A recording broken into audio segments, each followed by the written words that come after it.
Earlier on, you saw a package put together by Arise UK correspondent, Afia Adam, about children being invited back to school in England.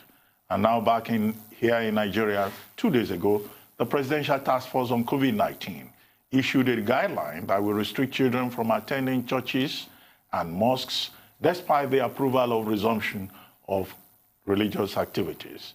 Does this infringe on the fundamental rights of children to religious association? And who is a child in this instance? Can the government be sued by those at variance with this guideline?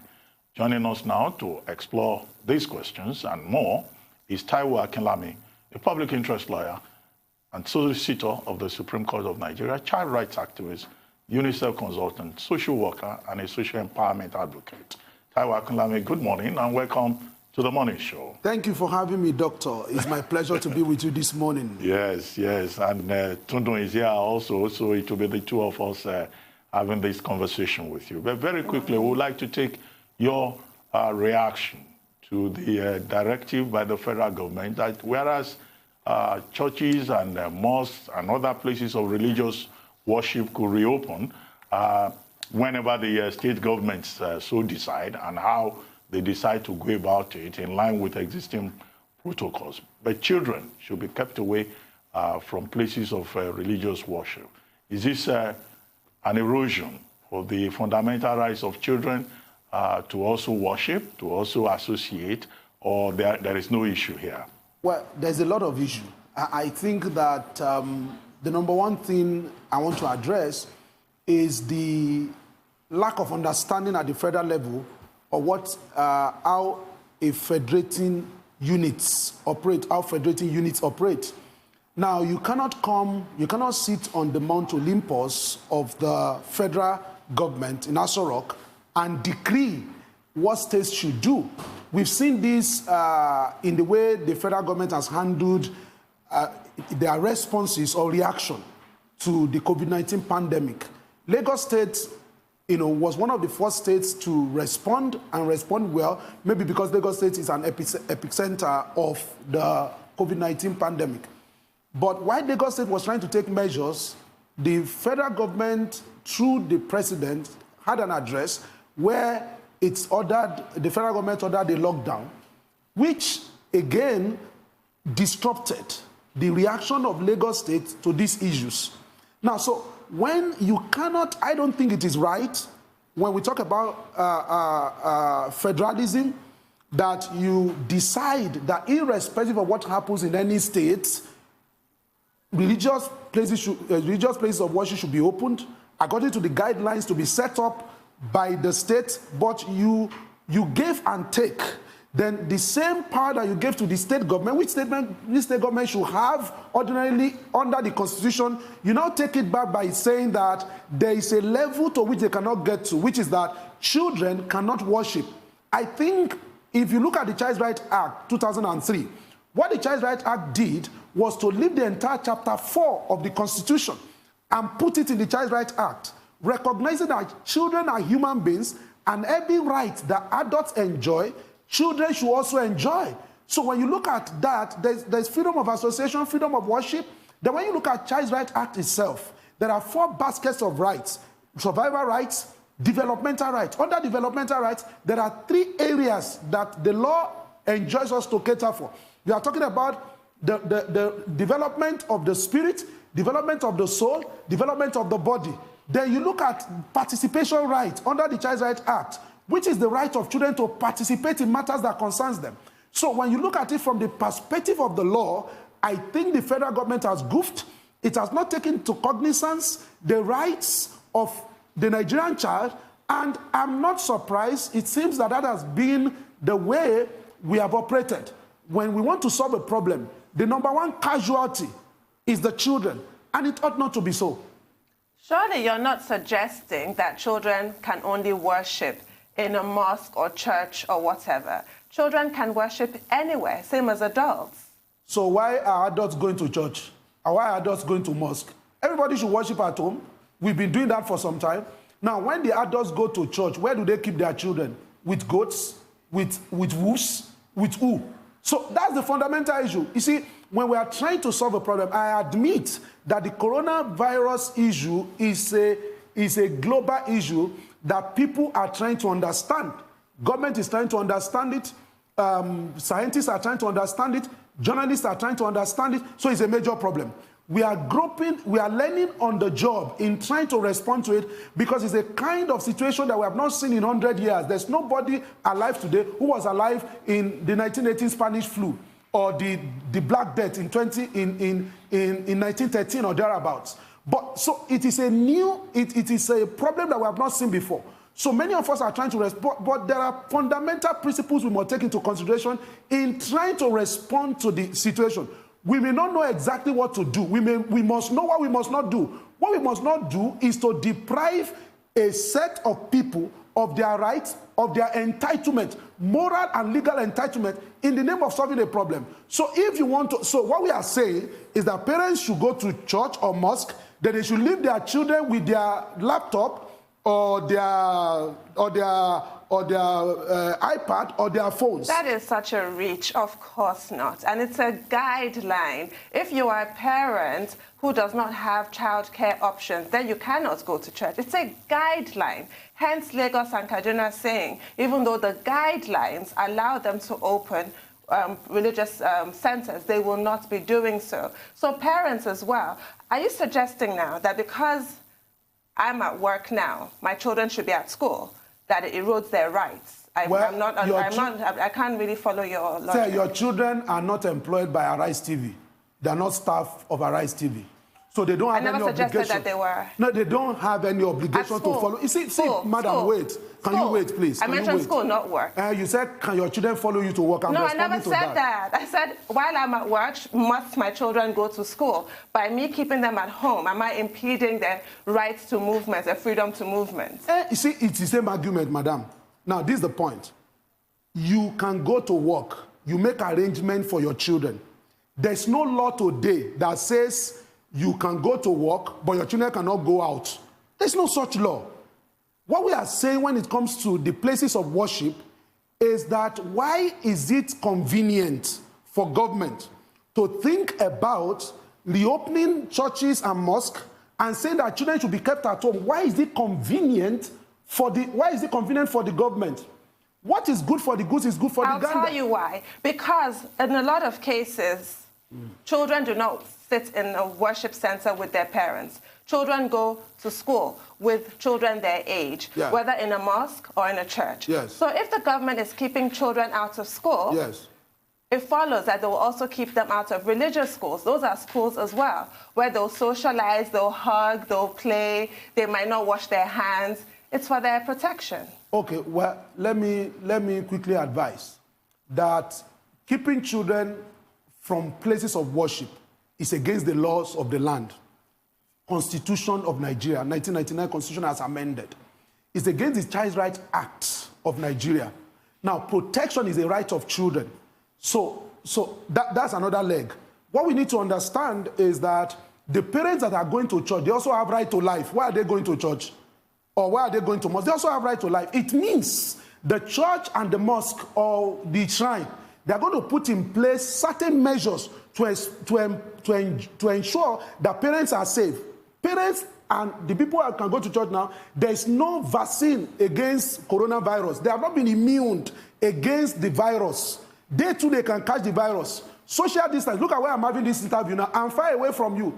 Even if I sleep from now to tomorrow, it can't get to you where you are. That's social distance. That's a way of this organization trying to solve the problem of social distancing. When church resumes and mosque resume or shrines resume, they're going to be social distancing. I've seen a video of a school. Taiwo. Yeah. Well, what we have seen is that even, some religious leaders are even opposed to the idea of churches and mosques being reopened. And as for the federal government, you may be a bit unfair to them with regard to what you said, sitting on Mount Olympus and dictating to states. Because the federal government, even the president, has made it consistently clear that what it offers the states is an advisory, and that states can adjust, with regard to their own circumstances. And that's why you will find that 30 minutes after the easing of the lockdown, the extension of the lockdown at a point, Kano State announced that it was easing the lockdown. But that's another matter. When we talk about the child, I mean, which child are you really referring to? Okay. Under the Child Rights Act, the definition of a child is different from what we have in the Children and Young Persons Act. And there are some people who are still insisting on that gap that we have seen. Yes. But with regard to the Child Rights Act, which you have quoted about thrice, yes. Now, I'm sure you are aware that only about 26 states in Nigeria... I think 24 states of the Federation. Okay. 24, 26 of the Federation have ratified the Child Rights Act. What is the civil society community doing to ensure that other states comply and also to ensure implementation? We used to have in place a National Child Rights Implementation Committee. Is that committee still alive? It's alive because the National Child Rights Implementation Committee is a body set up by the Child Rights Act 2003. It exists at the federal level. It exists at the state level. Now, that it exists does not mean it's functioning. That is another issue entirely. So now this is the point. The first thing we need to recognize is the fact that the crisis when it comes to promulgating the Child Rights Act and when it comes to implementing it is a major issue. You know, it has two dimensions. It has the legal dimension, it has the political dimension, and the cultural dimension. You will see that most of the states where the Child Rights Act has not been promulgated, has not been domesticated into law, are the core northern states. And the foundational issue that is the forefront is the whole idea of who is a child.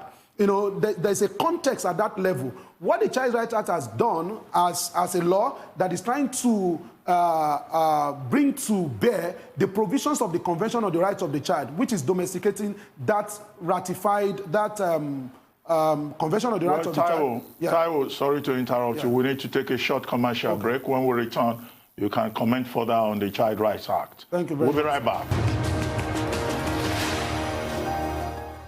Welcome back to the morning show here on Arise News. Still with us is Taiwo Akinlami, a lawyer and a child rights activist. Yes, Taiwo, good to see you still staying with us. Thank you, Doc. Yes. Good to see you too. You were commenting on the Child Rights Act yes, and the implementation. Yes, I was saying that when we look at, I said there are political issues, there are cultural issues, and there are legal issues. But, you know, the legal issue can be straightforward when we do not take it in conjunction with the cultural issue and the political issues. Now, if you look at how the Child Rights Act itself came to be, it was something almost foisted on Nigeria by UNICEF. You know, because the first time that act was presented before the National Assembly, it was thrown away. The UNICEF had to mobilize people, work with activists and the rest of that, and mobilize children to the National Assembly the day that law was finally passed. Now, the law hasn't been passed, so we say we are running a federal state where every matter that has to do with children is under the residual list, and so everything that has to do with children is at the state level. And so because of that, state must domesticate for this law to be effective in each state. So UNICEF also was on the forefront. I worked with UNICEF on that project to mobilize and to sensitize. Now, we were able to, 24 states happened. Now, the point now is this. The state where it is not happening, they have cultural issue because of the definition of a child, because of the issue of child marriage. Now, who is a child? The Child Rights Act says a child is anybody below 18 years old. Now, in those states where they are running, when they are working with juvenile and young persons law, a child is, they made a difference between a child and a young person.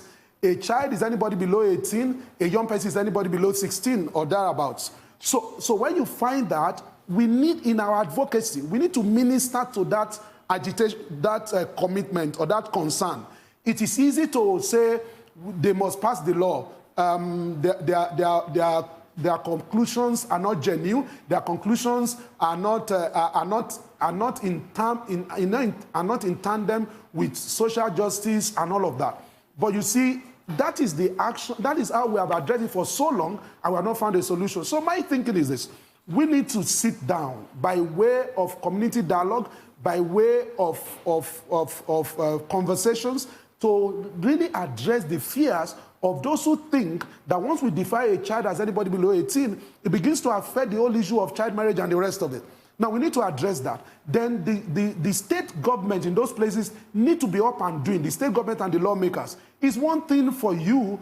So if we are going to do it, we can agitate from anywhere we are. But it is still the responsibility of the state government. I'm talking about both the executive and the legislative arm of government, to look at the issues and begin to talk to their people, provided the governor of the states believe in that issue and provided the legislators also believe in that issue. Exactly. It's actually extremely difficult to effect any kind of reform, because what you're talking about addresses some of their fundamental and deeply held beliefs. Yes. There was a protest from the Sharia Council, for example, over this Child Rights Act because of this issue of child marriage and who's defined as it. It's really thorny. What are your thoughts on people who suggest that parts of the act that offend those sensibilities should be expunged?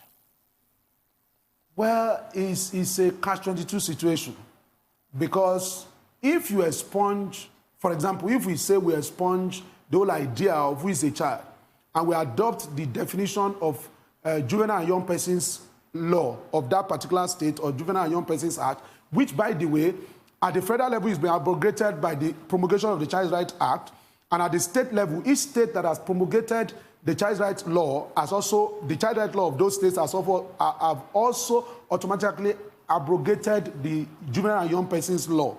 Now, but this is the tragedy. Even in Lagos State, where the Child Rights Law was passed in 2007, and by that, the Juvenile and Young Persons Law have been abrogated. You still find that when you go to the police station, they still call something JWC, Juvenile and Welfare, JWC, Juvenile and Welfare Section of the police, you know. Now, despite the fact that the law is against it, that is culture, that is what we are used to. So for me, if we expunge that, one of the winning provisions, one of the highlights of the provisions of the Child Rights Act is settling once and for all, in accordance with the Convention on the Rights of the Child 1989, the whole issue of who is a child is a major issue. So if we go to all those states and we remove all of those provisions, I fear that the gains of the Child Rights Act and the principles will have been lost. So it is as good as still running the juvenile and young persons law. So my advice is this: I think that we must discuss, we must deliberate. And the question I'm asking today is that who is having the conversation? That is the most important thing. Who is having that conversation? Until we begin to have that conversation of encouraging state government to look at their state and look at what can work, and look at how they can pacify people, you know, not pacifying really, how to get people to understand this thing better. To understand that at the end of the day, when we talk about child marriage, the children of the rich do not give out themselves, the rich don't give out their children out in child marriage. It is the poor, the house of wood and drawers of water, the oipoloi, the wretched of the earth that is still affected. For the government to understand that they are there for the welfare and the security of the people. If they are there for the welfare and the security of the people, therefore, they must look at the downtrodden. They must look at the poor, because those are the people that are really affected by child marriage. I've never seen where the children of those in the National Assembly or those in government are given out at the age of 13 or 15. Now, there may be an arrangement that you are going to be my son's wife or whatever. Maybe they have that arrangement. But you see, they will allow them to go to the Ivy League schools. They will graduate and they will come back before that marriage will take place. I've seen so many of them. So the question again is that the people, the government, if the government wants to act in accordance with the common good of the people, they should be looking at, you know, harmonizing all of this position, having a conversation. I don't think it can be by force, because if you lord a law over the people, how are the people going to obey? There's a law. Well, what UNICEF tells us is that Nigeria has, in terms of the population of child brides, about 23 million girls who were married in childhood. Yeah. And that by 2050, that number could double, except government takes very serious measures to address the challenge. But I'd like you to comment on the issue of rape. We said earlier on this program that Nigeria faces a challenge of rape pandemic. Yeah. And children are not excluded. Yes. There is the case of the 11-year-old Farishina from Duse, Jigawa, a 2-year-old girl, you know, often girls of all ages being raped. What's your take on this pandemic? This is my take, sir. When a child is raped, so let me speak to children being sexually molested now. When a child is sexually molested or raped, now there are three culprits. The challenge I have in Nigeria is that we focus on only one of the culprits. Now, there are three culprits because a child is anybody below 18. And at every point in time, the child should be under the care of someone. Now, so the first culprit is the person who has the duty of care to ensure that children are protected from being abused, physical abuse, sexual abuse, emotional, all kinds of abuse. It is that person that is supposed to ensure that when he or she registers a child in school, that school has a child protection policy. There is a lot of work on background checks, safer recruitment, and the rest of that. The second culprit is the person who capitalizes on the negligence of the person who is supposed to protect the child and end up abusing the child. The third person is the one who is silent, who is aware that a child is being abused and keeps silent. Until we bring all of these three under the justice system, because the law recognizes them. The law recognizes accessory before the fact, the actual offender, accessory after the fact. How come when it comes to abuse of children, we only look at the person who perpetrated the act? It ought not to be so. We need to look at everybody. For example, research has found that 80% of children that are abused by people who know them, people they are used to. So how does that happen? So it means the closer people are to children, the higher the possibility of abuse. So therefore, it is important that we look at this matter holistically. I ask the question, when you tell me 8-year-old girl has been abused, yes, we must bring the actual offender to book. It must be punished. It must be dealt with. The law must have its course. It must be brought to book. But where were you when your 6-year-old was abused? Those are the fundamental questions. And I think until we begin to look at all of this holistically, we are not going to get the solution. Because I have come to recognize, as you know, doctor, that activism is different from ranting. You know, because a lot of people just rant. And after you have ranted, you are asking the question, we've ranted for 50 years. How come it has not led to a critical solution? I'm interested in addressing the issues holistically. And that has always been my position when all of these issues happen. Well, thank you very much, Taiwo Akinlami. Thank you for your time.